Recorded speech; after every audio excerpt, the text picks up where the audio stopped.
څنګه کولی شئ چې د زوړ واتساپ ډیټا نوي واتساپ ته راواړوئ؟ لکه مثال تاسو په زوړ کوم نمبر تاسو سره مخکینی په هغې باندې واتساپ جوړ کړی، هغې کې ستاسو وایس میسیجونه یا نور عکسونه وي، نور ډاکومنټ شیان یې، هغه تاسو مثال نوی واتساپ جوړول غواړئ، نو څنګه به تاسو کوئ چې هغه د زوړ واتساپ ډیټا نوي واتساپ ته راواړوئ؟ طریقه ډېره اسانه ده. ویډیو مه سکیپ کوئ، تر اخره پورې وګورئ. زموږ یوټیوب چینل در سره سبسکرایب کړئ او زموږ دغه ویډیو نور دوستانو سره هم در سره شیر کړئ او یو لایک هم ورکړئ. راځئ چې ویډیو شروع کړو. دوستانو راځئ ویډیو شروع کوو. د ویډیو د شروع کېدو لپاره لومړی به تاسو راشئ د خپل موبایل واتساپ ته. واتساپ ته چې کله راغلی، په واتساپ هم خلاص که، نو د واتساپ د ښي لاس پاس سر کې تاسو وګورئ 3 ټکي دي. په دې 3 ټکو باندې به کلیک وکړئ. کله چې په 3 ټکو باندې کلیک وکړئ، دلته به لاندې اخر ته راشي لیکلی سیټینګ، په سیټینګ به کلیک وکړئ.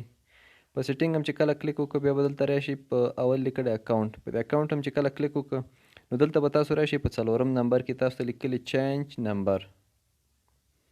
چینج نمبر هم چې کله ووهه، دلته لاندې تاسو ته نیکسټ لیکلی، نیکسټ به ووهئ. کله هم چې نیکسټ ووهه، پاس ګوره تاسو ته لیکلی دی چې د موبایل کوم زوړ نمبر چې دی، تاسو چې پرې اوس خپل واتساپ لرئ، دا نمبر به ورکړئ. لاندې چې دی تاسو نه نوی نمبر غواړي، یعنې تاسو چې کوم نمبر باندې اوس غواړئ چې واتساپ جوړ کړئ، هغه نمبر به لاندې ورکړئ.